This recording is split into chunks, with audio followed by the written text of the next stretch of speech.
한 주간에 잘 지내셨는지 모르겠어요. 참 세상이 수상하지만 한국에서도 안 좋은 소식이 들려왔고, 근데 온 세상이 지금 다 정말 소위 말하는 난리들이에요. 이 어지러운 세상 가운데 점점 우리가 의지할 바는 예수 그리스도 한 분밖에 없음을 잊지 마시기 바랍니다. 그래도 그분이 있기에 우리가 살 수 있는 거죠. 그렇죠? 오늘 올 때 중요한 물건들, 여러분 중요하다고 생각하는 것들 다 잘 챙겨 오셨어요? 교회 나올 때 어떤 분들은 제일 소중한 건 다 가지고 나오신다는 분들이 있어요. 한 주간에 뭐 잊어버리는 것은 없었겠죠. 다 여러분 집안이 다 평안하시기를 주의 이름으로 축원합니다. 왜 제가 서두에 이 질문을 하느냐? 오늘 설교 제목이 뭐예요? 도둑질하지 마라. 이 말씀을 전하면 반응이 우리가 앞에 배웠던 살인하지 말라, 간음하지 말라, 이땐 정말 힘든 말씀이 많은데 여기에 비해서는 조금 순하다 이렇게 생각하는 것 같아요. 그 대부분 이게 도둑질 이건 나하고는 전혀 상관이 없는 그런 말씀인 것 같아요. 이렇게 여기는 분이 많아요. 오래전에 기독교 리서치 단체 바나 리서치 그룹이라는 게 있거든요. 유명한 그룹이에요. 여기서 이 설문조사를 했어요. 그리스도인들에게. 이 도둑질하지 말라는 계명을 여러분들은 과연 얼마나 지켰습니까? 그랬더니 여러분 얼마나 지켰을 것 같아요? 내가 이 도둑질 안 하고 살았습니다. 이거 몇 %나 예스했을 것 같아요? 제가 정말 깜짝 놀란 게 86%가 나는 도둑질 하지 않고 평생 동안 살았습니다. 이렇게 대답했대요. 저는 훨씬 낮을 줄 알았거든요. 세상이 왜 이래요? 그러면? 여러분 외람된 질문을 한번 드려볼게요. 여러분이 이제까지 살면서 어렸을 때부터 단 한 번도 남의 것을 훔쳐본 적이 없습니까? 한 번도 없습니까? 제가 그럴 때 여러분 눈을 쳐다보면서 설교를 하는 사람이라 때로는 좀 민망할 때가 있어요. 그럴 일이 충분히 어렸을 때부터 있을 수가 있어요. 근데 그렇게 생각 안 하는 것이죠. 대부분 사람들 어떻게 내가 도둑질 당했지 나는 그런 적이 없어. 우린 다 착해. 그렇죠? 근데 세상은 왜 이렇게 악해요? 세상이 그래서 살만한 것이라면 다행이지만 말이에요. 여러분 이 계명은 많은 사람들이 이렇게 생각하는 것 같아요. 도둑놈이나 강도들에게만 적용되는 것이지 나 같은 사람들은 상관없는 말씀이에요. 근데 안타깝게도 도둑놈들은 성경을 안 보잖아요. 그 사람들이 성경을 보면 도둑질을 하겠습니까? 생각해 보세요. 정말 우리는 이 말씀 앞에서 결백하냐 하는 거예요. 역설적으로 이 얘기는 무슨 얘기냐면 도둑질이라는 것이 이 세상에서 가장 흔한 만연된 죄가 돼버리고 말았다는 거예요. 좀도둑 같은 거. 이건 죄 취급도 안 해요, 요새는요. 크게 신경도 안 써요. 하도 큰 사건들이 많이 일어나니까. 근데 오늘 우리가 본문을 보면 깜짝 놀랄 거예요. 무엇보다도 개인에서 나라를 팔아먹는 일까지.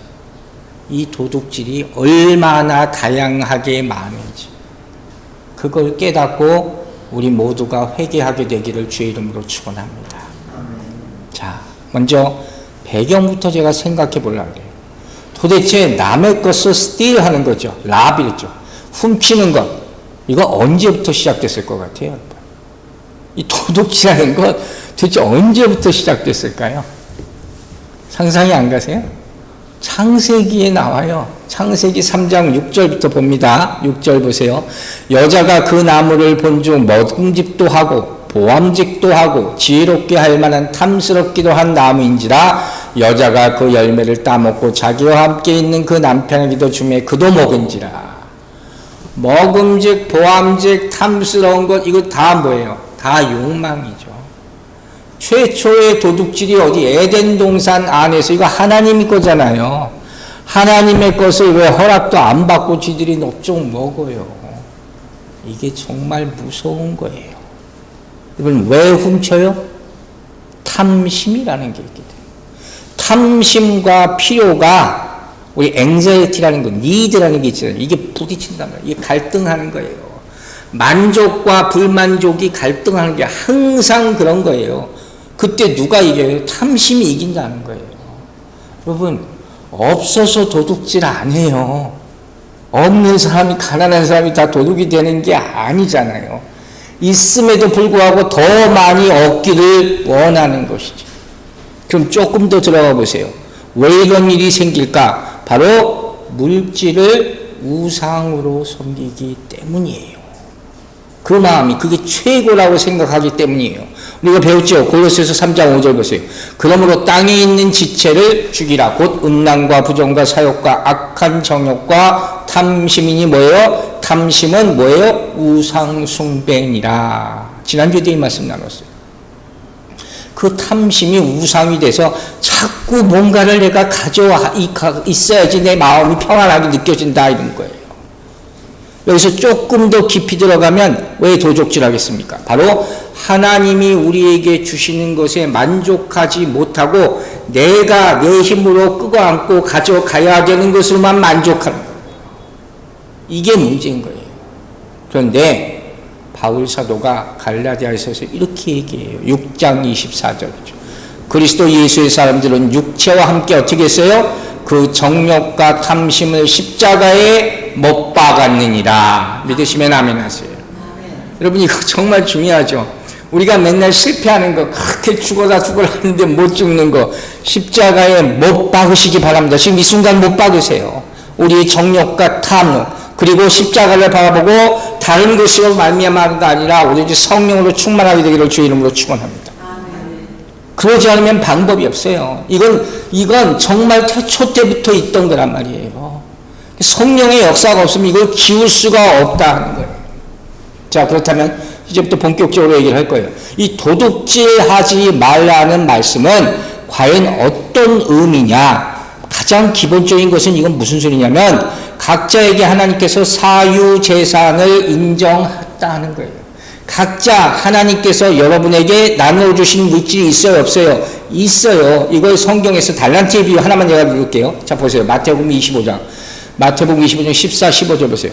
또 어떤 사람이 타국에 갈 때 그 종들을 불러 자기 소유를 맡김과 같으니 각각 그 재능대로 한 사람에게는 금 5달란트를, 한 사람에게는 2달란트를, 한 사람에게는 1달란트를 주고 떠났더니, 다른 의미로도 해석할 수 있지만 분명히 하나님께서 우리에게 각자에게 무언가 물질을 주셨다 하는 거예요.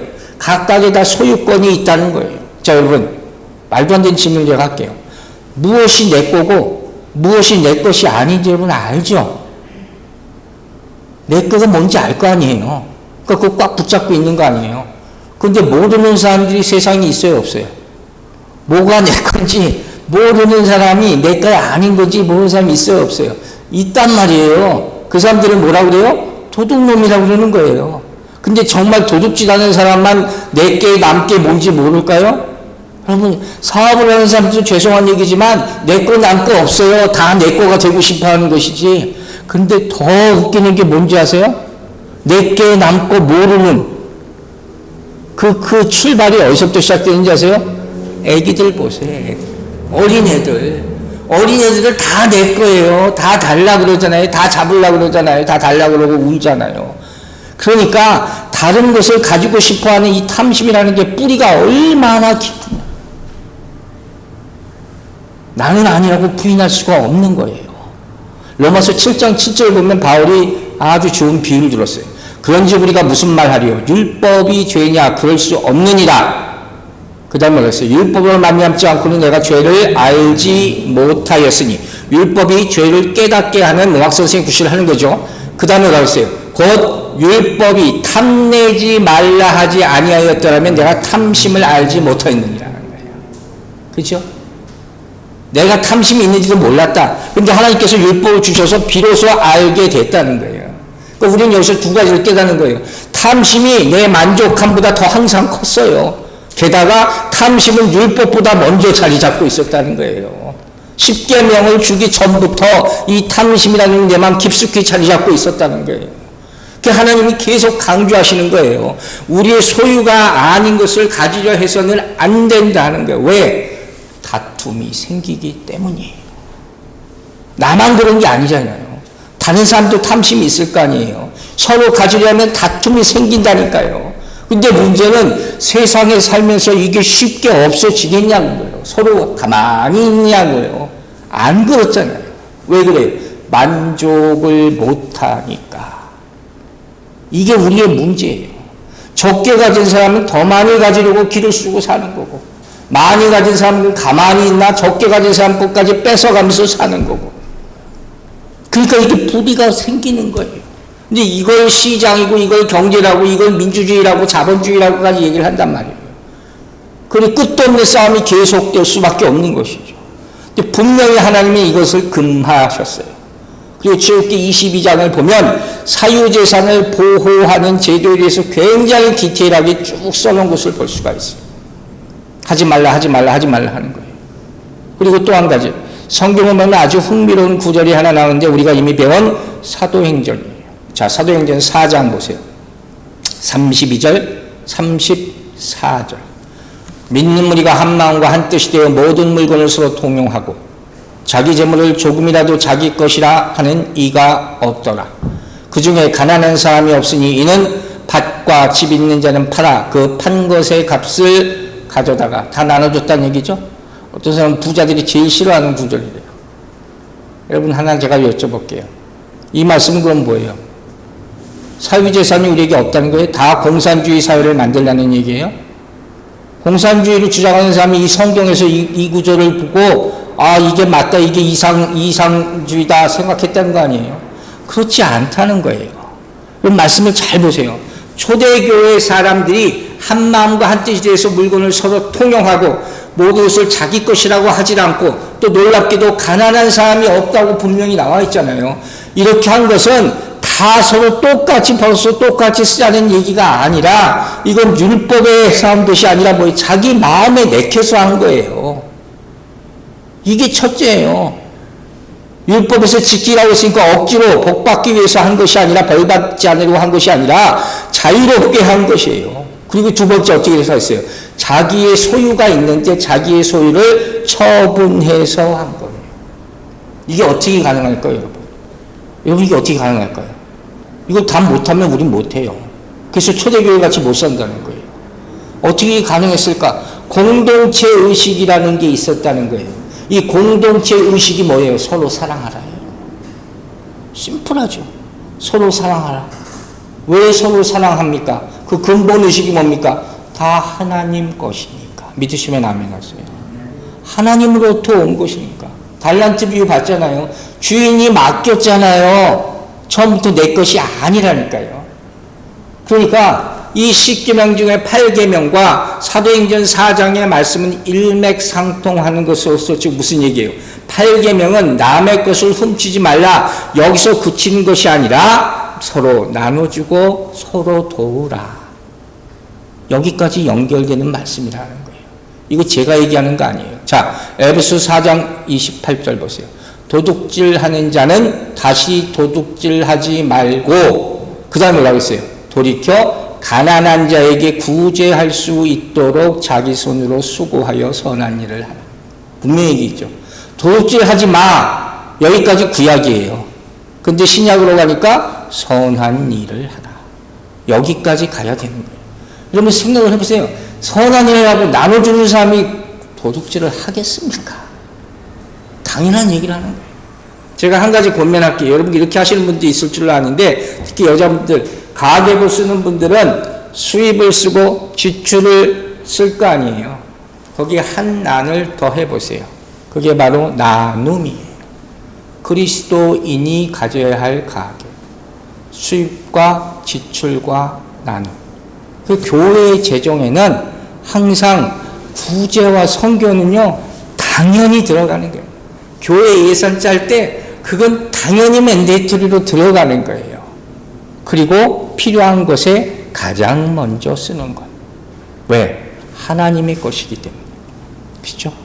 자, 이제 그러면 어떻게 해야 우리가 도둑질하지 말라고 했는데 계속 도둑질하고 사니까 어떻게 해야 도둑질하지 않게 될까? 오늘 세 가지 관계를 생각하면서 제가 설명하려고 그래요. 하나는 소유물과 나와의 관계. 내가 가진 것을 어떻게 생각해야 되냐. 두 번째는 소유물과 다른 사람과의 관계. 저 사람이 가지고 있는 물건을 어떻게 생각해야 되냐. 세 번째는 소유물과 뭐가 되겠어요? 하나님과의 관계. 이 세 부분으로 생각하라는 거예요. 자, 그러면 어떻게 해야지 도둑질을 하지 않게 될까요? 그 첫 번째 뭐가 필요할까요? Be honest. 정직해야 돼요. 정직하시기 바랍니다. 물질에 대해서, 내 소유물에 대해서 정직하라 하는 거예요. 공과 사가 구분돼야 되고, 대인관계, 대물관계에 있어서 정직해야 돼요. 이거 그냥 흐리멍텅하게 절대로 해서는 안 돼요. 특히 교회 재정할 때 항상 제가 얘기하잖아요. 분명하고 확실해야 된다는 거예요. 왜? 문제가 꼭 생길 수 있기 때문에. 저는 이런 모습을 너무 많이 봤어요. 하나님이 절대로 용서하지 않으세요. 자, 영어 성경에 뭐라고 그랬어요? You shall not steal 그랬어요. steal이 뭐예요? 훔치는 거죠. 훔치는 것. 저는 이 생각이 났어요. 요새 한국, 일본, 미국이 다 프로야구로 난립니다. 메이저리그하고 코리안 시리즈하고 재팬 시리즈하고. 야구 좋아하시는 분은 저는 야구를 좋아하는데 스틸을 해요. 도루라는 거예요. 도루. 1루, 2루, 3루 이렇게 훔치는 걸 말하는 거예요. 제가 답을 얘기했죠. 훔치는 것. 스틸은 훔치는 거죠. 훔치려면 어떻게 되는지 아세요? 디셉션. 속여야 돼요. 반드시 이게 따라가는 거예요. 즉 탐심과 거짓말과 이렇게 도둑질하는 것은 다 연결되어 있는 거예요. 절대로 따로 떨어지는 게 아니에요. 근데 문제는 뭡니까? 세상은 이것으로 만연해 있다는 거예요. 그러면 여기 우리 너무 무감각해 있다는 것을 제가 설교를 준비하면서 다시 한번 깨달아요. 그리고 또 한 가지 서두에서 얘기했죠. 도둑질은 종도둑질만 도둑질이 아니라 그 범위가 너무너무 광범위하다는 거예요. 크게 두 가지 카테고리로 나눠보니까 이런 거예요. 법률적으로 처벌할 수 있는 공고한 것, 살인이나 강도나 도둑질이나 또 납치나 또 성경은 뭘 또 붙였냐면 노예 삼는 거 있잖아요. 이것도 도둑질에 해당한다는 거예요. 대인, 대물, 직접적으로 영향을 미치는 것. 그리고 두 번째 카테고리는 뭐냐면 속고 빼앗는 것이에요. 자, 예를 하나만 드릴게요. 출애굽기 22장 25절 보세요. 내가 만일 너와 함께한 내 백성 중에서 가난한 자에게 돈을 꾸어주면 그럴 수 있죠. 너는 그에게 채권자같이 하지 말며 이자를 받지 말 것입니다. 이게 하나님의 명령이에요. 이자 치지 말라는 거예요. 또 돈 꾸어주고 더 달라고 고리대금 하지 말라는 거예요. 위조하지 말라는 거예요. 탈세하지 말라는 거예요. 종업원들에게 임금을 주는 것을 더 이상 안 주겠다 하지 말라는 거예요. 이게 다 도둑질이라고 성경은 얘기하는 거예요. 근데 여러분 정말 우리가 솔직하게 이 말씀을 바라야 돼요. 이 세상을 바라야 돼요. 이게 세상에서 얼마나 만연합니까? 여기서 우리가 다 자유할 수 있느냐는 거예요. 이거 어려운 얘기예요. 제가 단도직입적으로 질문합니다. 어떻게 이렇게 거짓이 만연한 세상에서 우리 혼자 정직하게 살 수 있을까? 여러분 어떻게 생각하세요? 여러분 정말 이렇게 정직하게 살 수 있습니까? 아니면 우리도 적당히 속이고 살아야 되는 겁니까? 어떻게 해야 됩니까? 우린 다 그렇게 살죠. 솔직히 말해서. 어디까지 내가 정직할 수 있어요? 그런 게 어디 있어요? 정직하면 정직한 거죠. 많은 분들이 저한테 얘기해요. 너무 스트릭하대요. 그래서 힘들대요. 그 힘들어 보이는지 몰랐는데 나는 힘든 거 없어요. 여러분, 예수 그리스도는 정직하게 사셨어요. 믿으십니까? 그러니까 그분이 십자가에 달릴 수 있는 거예요. 안 달리실 수 있어요. 내려와 봐라 내려오실 수 있어요. 그런데 그러지 않으셨어요. 그러므로 말미암아 우리가 구원받았음을 믿으시기 바랍니다. 타협에 문제가 있고 타협하지 않아야 할 문제가 있는 거예요. 믿음의 문제에 대해서 절대로 타협하지 않게 되기를 주의 이름으로 축원합니다. 거짓의 문제예요. 또 한 가지 어려운 문제가 있어요. 이것도 참 힘든 거예요. 자, 나는 나름대로 이렇게 정직하게 살아. 그런데 힘든 일이 계속 일어나는 거예요. 제가 옛날에 몇 번 소개한 책이 있죠. Why Bad Things Happen to Good People이라는 유명한 책이에요. 왜 그렇게 나쁜 일은 좋은 사람한테만 일어나냐는 거예요. 나쁜 놈들도 이렇게 잘 먹고 잘 살고 있고. 어떡할 거예요? 그런 일이 얼마나 많은지 알아요? 제가 감히 간단하게 권면을 한 가지만 할게요. 내 눈에 보이는 것이 너무 답답하고 힘들고 그냥 나는 속수무책으로 당하는 것만 갖고 정말 죽고 싶은 마음이 들 때가 있어요. 너무 힘드니까 내 인생은 왜 이렇게 점점 어려워져야 하나 할 때가 있어요. 그러나 그럼에도 불구하고 눈에 보이는 것이 내 상황이 그러하다 할지라도 내 발걸음만큼은 오로지 주님이 인도하시는 거룩한 길로 걸어가게 되길 주의 이름으로 축원합니다. 이게 그리스도인의 진짜 모습이에요. 이 힘은 세상 다른 어떤 것으로부터 얻을 수가 없어요. 다 속이니까. 솔직히 말해서 어리석습니까? 주 앞에 나와서 주께 예배드림으로 주가 주시는 힘과 능력으로 얻게 되시기를 주의 이름으로 축원합니다. 오로지 이것밖에 없는 거예요. 그러면 여러분 어떤 상황 가운데서도 찬양을 잃어버리지 마세요. 말씀을 놓치지 마세요. 감사함을 중단하지 마세요. 여러분 영광이라는 것은 내가 무엇을 바라보느냐에 따라서 하늘의 것이 될 수도 있고 땅의 것이 될 수도 있는 거예요. 우리 찬송가 뭐라고 했어요? 최후 승리를 얻기까지 주의 십자가 사랑하리. 믿으시면 아멘 하시기 바랍니다. 오로지 십자가를 바라보는 자에게 하나님이 약속하신 축복이 반드시 임하게 될 줄로 믿습니다. 우리가 그런 얘기 자주 해요. 교회가 힘들고 괜히 힘든 일이 있을 때마다 언젠가 좋은 날이 오겠지. 언제 올까요? 믿는 자에게 오늘 임하게 될 줄로 믿습니다. 정직에 대한 얘기 첫 번째예요. 소유와 나 자신의 문제 솔직해야 된다는 거예요. 정말 솔직해야 된다는 거예요. 여러분 내가 가지고 있는 게 내 겁니까? 누구 겁니까? 하나님의 것임을 믿으십니까? 하나님이 잠시 맡긴 것을 믿으십니까? 모든 것이 다 하나님의 것이라고 성경은 수도 없이 많이 말하고 있잖아요. 시편 24편 하나만 볼게요. 24편 1절 땅과 거기에 충만한 것과 세계와 그 가운데 사는 자들은 다 여호와의 것이로다. 아멘. 소유에 관해서 정직하세요. 감춰놓지 마세요. 성경에는 그런 스토리가 많이 나오죠. 아간이 전리품을 훔쳤다가 전쟁 다 지고 다 맞아 죽어요. 두 번째, 어떻게 하면 도둑질하지 않고 살 수 있느냐.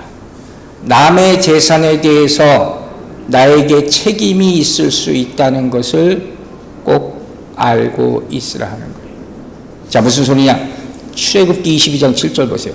사람이 돈이나 물품을 이웃에게 맡겨 지키게 하였다가 그 이웃 집에서 도둑을 맞았는데 그 도둑이 잡히면 어떻게 했어요? 갑절을 배상할 것이요. 이 말씀의 핵심은 배상하라는 거예요. 컴펜세이션인 거예요. 보상하라는 거예요. 잘못하면 반드시 배상해줘라. 이게 성경의 말씀이에요.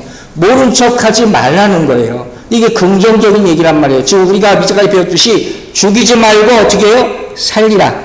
간음하지 말고 가정을 지키라 했듯이 도둑질하지 말고 남을 돕고 소유를 지켜줘라. 이렇게 사는 것이 축복의 원리가 되는 거예요. 그래서 출애굽기나 레위기나 신명기나 보면 배상에 대한 얘기가 어마어마하게 많이 나와요. 즉 여기서 우리는 소유물과 다른 사람의 관계를 배우는 거예요. 자, 제가 중요한 질문을 하나 합니다. 여러분, 인간에게 다 물질을 하나님께서 주셨다고 그랬죠? 왜 주셨을까요? 여러분 이거 저거 10절 한 절이라도 있을 거 아니에요? 물질을 왜 소유합니까? 상식적으로 생각하세요. 물질이 필요하죠. 나의 안녕을 위해서 필요한 거예요. 그리고 저 사람의 안녕을 위해서도 필요한 거죠. 나만 필요한 게 아니라. 즉 모든 공동체의 공익을 위해서 필요한 게 물질이에요. 다 필요하단 말이에요. 그런데 이 물질이 누구로부터 왔다고 그랬어요? 하나님으로부터 왔다고 그랬잖아요. 믿죠? 그렇다면 이 물질이 어떻게 사용돼야 돼요? 하나님의 뜻대로 사용돼야 함을 잊지 마시라는 거예요. 이 원리, 가장 심플한 원리인데 이걸 그걸 순간적으로 잊어버리고 내 뜻대로 사용하니까 문제가 항상 생길 수밖에 없는 거예요. 그런데 하나님께서 나에게도 주시고 저 사람에게도 주신 건데 그걸 내가 빼앗으면 어떻게 돼요? 저 사람이 피해를 입는 것뿐만 아니라 뭐예요? 저 사람에게 준 물질이라는 것은 하나님께서 저 사람에게 주신 물질이잖아요. 그래서 내가 그 사람 걸 빼앗는 건 결국 무슨 걸 빼앗는 거예요? 하나님 걸 빼앗는 거예요. 이건 그냥 쏘리하고 끝날 문제가 아니에요. 그래서 성경은 이것에 대해서 분명히 배상하라는 거예요. 성경을 보면 1대1로 배상하든지 2배, 3배, 4배, 5배까지 배상하라고 나와 있어요. 우리가 잘 아는 누가 보면 19장 보면 삭개오가 나오잖아요. 세리 삭개오. 이 사람 뭐라고 나중에 봅니까? 내 재산의 반을 갖겠다는 거예요. 이렇게까지 하는 거예요. 그래야지 비로소 용서받는 거예요. 주님의 식탁에 같이 앉을 수 있는 거예요. 자, 그럼 지금부터 아주 중요한 얘기를 하나 할게요. 여기 배상에 대한 얘기가 지금 계속 나와 있어요. 그럼 왜 이렇게 우리가 갚는 것이 중요한지 아세요? 자, 기독교 역사 가운데서 제가 한 스토리를 뽑아서 설명을 합니다. 내가 누군가를 잘못했어요. 남의 것을 뺏었어요. 그러면 반드시 갚으면 그 결과가 뭡니까? 관계가 회복될까요? 죄의식이 사라질까요? 그건 가장 기본적인 거예요. 그건 아무것도 아니에요. 자, 하나님께서 이 땅에 부흥의 역사로 임하셨을 때 나타난 공통적인 특징이 하나 있었어요. 각 나라마다 기독교 부흥의 역사가 있잖아요. 사건들이 있었잖아요. 그게 뭔지 아세요? 은사가 나타난 게 아니에요. 도둑질한 것을 다시 다 돌려줬어요. 여러분 기독교 역사책을 보세요. 상상도 못했을 거예요. 즉 바꾸어 말하면 내가 도적질한 것을 다 갚고 하나님께 용서를 구할 때 여러분의 영혼의 부흥이 임함을 믿으시기 바랍니다. 이게 진정한 부흥이에요. 미국의 부흥, 한국의 부흥 다 이렇게 일어났어요. 이걸 회개운동 이렇게 말하는 거예요. 이게 회개예요. 여러분 회개하면 무슨 일이 일어나요? 중생의 역사가 일어남을 믿으시기 바랍니다. 중생의 역사가 일어나면 그 다음에 무슨 일이 일어나요? 성결하게 됨을 믿으시기 바랍니다. 그것의 결과가 열매예요. 우리 인생에 믿음의 열매가 나타나지 않는 이유는 회개부터 시작하지 못했기 때문이에요. 오늘부터 기억하세요. repent, 회개라는 것은 return으로부터 시작하는 거예요. 돌려드리세요. 제가 이런 생각 어떻게 했어요? 교회나 어디든 간에 무슨 큰 박스 같은 걸 하나 만들어 놓고 우리가 잘못한 것들을 다 배상하는 그런 박스를 만들어 놓으면 여러분 학교나 이런 데 있잖아요. 마트에도 로스트 앤 파운드라는 게 있잖아요. 돌려드리는 거예요. 그걸 꽉꽉 채울 수 있으면 부흥이 당연히 일어나게 될 줄로 믿습니다. 하나님은 그런 원리로 역사하는 거예요. 이 말을 바꿔 말하면 무슨 얘기인지 아세요? 우리가 이웃에 대해서 잘못한 것을 바로잡지 않으면 절대로 하나님의 축복을 받지 못하는 거예요. 왜 그런가 생각해 보세요. 교회에 오면 여러분 제가 뭐라고 했어요? 교회 오는 이유에 대해서 마르고 닳도록 얘기했죠. 회개하러 온다고 했어요. 교회에 와서 하나님의 말씀을 듣고 회개하지 못하고 그냥 좋은 말씀 들었습니다 하고 간다면 아무 의미가 없는 거예요. 반대로 내가 내 자신이나 이웃에게 하나님께 잘못한 것을 회개한다면 반드시 하나님이 축복해 줄 줄로 믿으시기 바랍니다. 자, 그렇다면 우리가 회개하면 회개도 어렵지만 그러면 바로 부흥이 임할까요? 근데 이렇게 부흥이 임하지 않을까요? 우리는 회개를 한다고 하는데. 자, 재미있는 이야기를 하나 할게요. 사도행전 2장 37절 보세요. 그들이 이 말을 듣고 마음에 찔려 베드로와 다른 사도들에게 물어 이르되 형제들아 우리가 어찌할꼬 하거늘. 여러분 잘 아시는 말씀이죠. 제자들이 성령 받고 베드로의 설교 말씀을 듣고 어떻게 해요? 가슴을 치는 회개를 하는 거예요. 양심의 찔림을 받았다 분명히 얘기했어요. 우리가 어찌할꼬까지 했단 말이에요. 우리도 어떻게 해요? 성령 받은 사람에게 이렇게 마음의 찔림이 있을 줄로 믿으시기 바랍니다. 오직 성령과 말씀이 우리의 마음을 찔리게 하는 능력이 되는 거예요.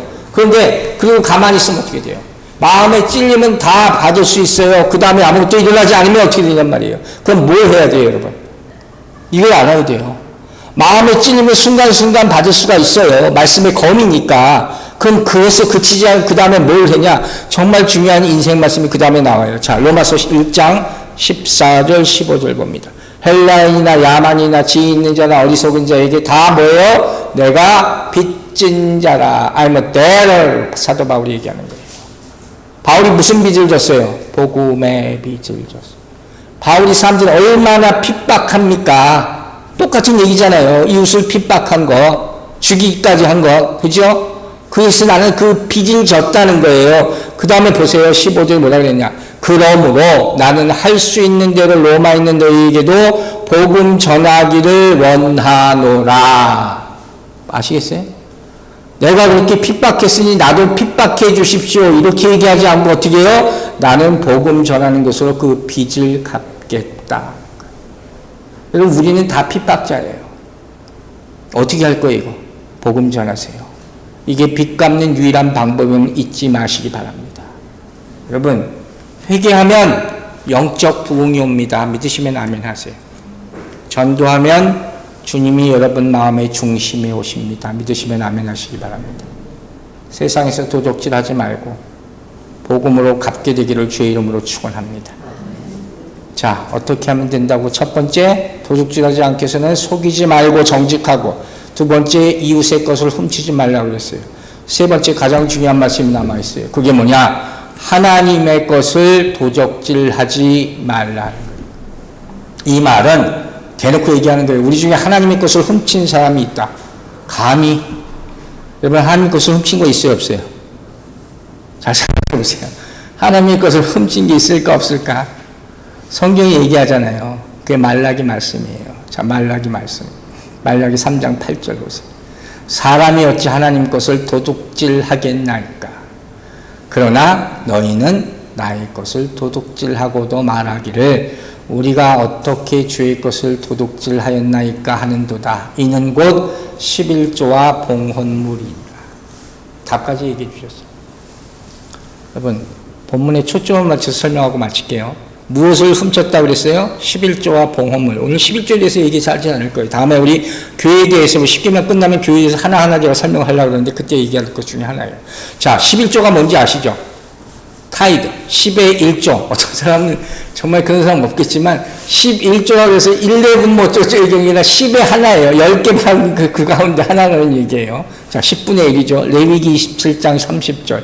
그리고 그 땅의 10분의 1, 곧 그 땅의 곡식이나 나무의 열매는 그 10분의 1은 누구의 것이에요? 여호와의 것이니 여호와의 성물이라.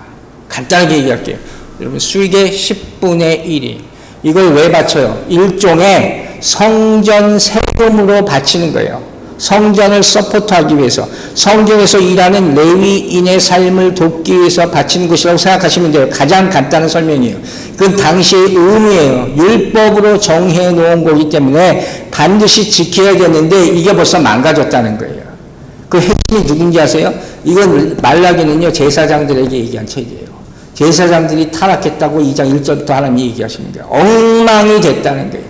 그보다 더 중요한 말씀이 있어요. 이 말씀의 핵심이 뭐예요? 말라기 3장 8절의 핵심. 하나님의 것이다. 우리가 드리는 것이 내 걸 드리는 것이 아니라 뭐예요? 하나님의 것 중에 일부를 드립니다. 여러분, 제가 헌금 기도할 때 잘 생각해 보세요. 이렇게 얘기해요, 안 해요? 항상 잊지 마시라 하는 거예요. 이렇게 해야 되는 거예요. 원래 하나님의 것을 돌려드리는 건데 이걸 안 했어요. 이게 도둑질이라. 성경은 이렇게 해요. 뭘 훔치는 게 아니라 하지 말아야 할 것을 해야 할 일을 안 하는 거예요. 이것도 도둑질이라. 자, 분명히 이렇게 얘기할 수 있어요. 어떤 사람, 이거 구약의 율법이잖아요, 목사님. 그래서 말이 많죠. 지금은 어떻게 해요? 이렇게 주장하는 사람 많아요, 요새. 이 은혜 시대에 살기 때문에 11조 더 이상 안 해도 됩니다. 어떻게 제가 얘기를 해야 될까요? 굳이 얘기를 할 필요 없어요. 성경 말씀 몇 가지만 인용할게요. 고린도 후서 9장 7절 보세요. 각각 그 마음에 정한 대로 할 것이요. 인색함으로나 억지로 하지 말지니 하나님은 즐겨내는 자를 사랑하시느니라. 여러분 자유롭게 하세요. 제가 헌금에 대한 설교를 거의 안 하는 사람이에요. 그런데 성경에 이런 구절이 있다는 것만 알고 계세요. 여러분 자유롭게 하시는 거예요. 구약은 10의 1을 내라 그랬는데 여기는 그런 말도 없어요. 그래서 나는 이런 게 더 부담스러워. 고린도후서 9장 8절 보세요.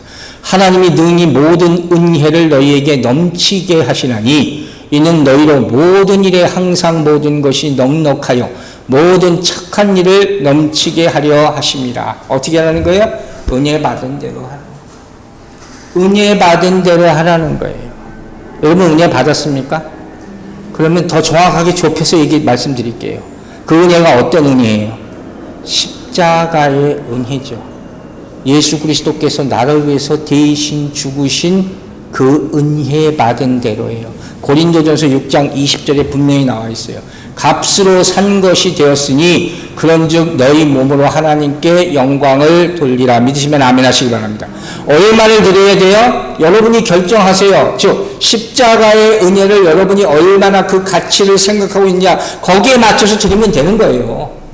많고 적고 그게 상관없어요. 이건 온전히 여러분이 은혜 받은 것과 여러분의 믿음에 따라 드리는 거예요. 한 가지만 얘기할게요. 여러분 사람과의 관계를 유지하는 데 얼마나 투자하십니까? 누구나 다 그런 일을 하죠. 그러면 하나님과의 관계를 유지하기 위해서 얼마나 투자할 겁니까? 이걸 생각하라는 거예요. 우리가 교회를 위해서 얼마나 하나님께 드릴 겁니까? 이걸 한 번이라도 생각해 보라는 거예요. 세상에는 정말 하나님의 뜻을 이루게 하기 위해서 해야 될 일이 너무너무 많다고 했죠. 특히 선교지 가면 정말 그렇죠. 이제 그걸 내 것이라고 움켜쥐고 있다면 그게 도둑질이다. 이게 성경이 얘기하는 거예요. 여러분 아시죠? 드릴 때 채워주심을 믿으시기 바랍니다. 내가 내 일을 할 때는 한계가 있어요. 그러나 하나님의 일을 하게 되면 한계가 없다는 사실을 믿으시기 바랍니다. 더 충만해지고 차고 넘치게 부어주실 줄로 믿으시기 바랍니다. 진짜 믿으시죠? 자 보세요. 말라기서가 얘기해요. 3장 10절 보세요. 만군의 여호와가 이르노라. 너희의 온전한 11조를 창고에 들여 나의 집에 양식이 있게 하고 그곳으로 나를 시험하여 내가 하늘문을 열고 너희에게 복을 쌓을 곳이 없도록 붙지 아니하나 보라. 하나님이 시험해봐라, 날 시험해봐, 이런 구절이 성경에 다른데 안 나와요. 온전한 11조를 드려봐. 나를 한번 시험해봐. 여러분, 제가 딱 떠오른 스토리가 하나 있어요. 오병이어, 보리떡 5개와 물고기 2마리. 이거 어떻게 시작돼요? 한 어린 소년이 자기가 가지고 있는 보리떡 5개와 물고기 2마리를 가지고 옵니다. 이 소년의 헌신으로 이 소년이 가지고 있는 것 전부예요. 한계가 있었습니까? 아니죠. 3,000명, 5,000명을 다 먹이고 12광주리가 남았어요. 믿어지십니까? 여러분, 소년이 어떻게 일을 행했을까? 혹시 말라기서의 말씀을 이미 봤을까? 믿음으로 했겠죠. 창세기 22장 스토리 아시죠? 아브라함이 자신의 전부 이삭 아들을 100세에 낳은 아들을 바칩니다. 그러자 그때 하나님께서 뭐라고 하셨어요? 이제 됐다. 시험해봐라. 이제 됐다. 여러분 어떻게 할까요? 하늘에 우리의 물질을 쌓아 올리시기 바랍니다. 이 땅에 내가 꼭꼭 감춰둔 거 다 썩어 없어진다. 우리가 충만이라는 찬양 오늘 불렀죠. 그 가사 가운데 이런 게 있어요. 가난하여도 부족하지 않는 것은 예수 안에 나는 부요함이라. 믿습니까? 예수 그리스도가 여러분의 심령 가운데 있는 사람은 절대로 도둑질하지 않게 될 줄로 믿습니다. 우리 설교의 찬송가 213장 나의 생명 드리니 봉헌 찬송할 거예요. 나의 생명 드리니. 여러분 받기만 하려고 하면 항상 모자라요. 그래서 도적질을 하게 되는 거예요. 여러분의 사랑을 주의 발 앞에다 쏟아 부으시기 바랍니다. 차고 넘치게 될 줄로 믿습니다. 마지막으로 구약의 11조가 제물이라고 했어요. 제단에 바치는 거. 그리고 배상, 컴펜세이라고 했잖아요. 신약의 11조가 은혜를 갚는 감사의 표현이라고 했죠. 그러면 이 두 가지의 공통점이 뭡니까? 제물 대신 어린 양 예수 그리스도. 즉 우리가 드리는 건 뭘 드리는 거예요? 예수 그리스도를 드리는 거예요. 말라기 3장 3절 영어 성경을 보면 Will a man steal God이라고 했어요. 하나님의 것을 훔치지 말라고 한글 성경에 나와 있지만 원어 성경과 영어 성경을 보면 다 하나님을 훔치지 말라는 거예요. 여러분 우리 하나님을 훔치지 맙시다. 제가 봉헌 기도할 때 거의 항상 하는 거 뭔지 아세요? 내 몸과 마음과 정성을 주의 전에 바칩니다. 예수 그리스도를 드리시기 바랍니다. 마지막이에요. 여러분 예수님께서 십자가에 못 박혀 죽으실 때 좌우에 누가 있었어요? 공교롭게도 강도 둘이 매달려 있었어요. 참 희한한 일이죠. 다른 사람이 아니에요. 도둑질한 강도 둘. 그죠? 한 사람은 예수를 붙잡아서 천국 갔음을 잊지 마시기 바랍니다. 이제부터 솔직하게 배상할 거 하고 남을 도우면서 하나님만 믿는 여러분과 제가 되기를 주의 이름으로 축원합니다. 오늘 주일이죠. 하나님의 시간을 훔치지 않게 되기를 주의 이름으로 축원합니다. 기도하겠습니다. 아버지 하나님 감사합니다. 주님께서 주신 모든 것을 주께 돌려드림으로 말미암아 우리의 겨자씨만한 믿음도 산을 옮기는 믿음이 되게 역사하여 주실 줄로 믿습니다. 주님의 것을 우리가 어찌 도적질하고 살겠습니까? 그러나 그렇게 하고 산 모습 가운데 있었다면 회개하오니 용서하여 주시옵소서. 진정으로 주님이 주신 모든 것에 감사하게 하여 주시고 주님께서 우리의 통로를 더 크게 확장시켜 주셔서 더 많이 나누고 더 많이 베품으로 말미암아 더 많이 축복받는 원리가 우리 삶 가운데 나타날 수 있도록 도와주시옵소서. 믿고 감사드리며 우리를 축복하시고 구원하신 부활하신 우리 구주 예수 그리스도의 이름으로 기도했습니다. 아멘.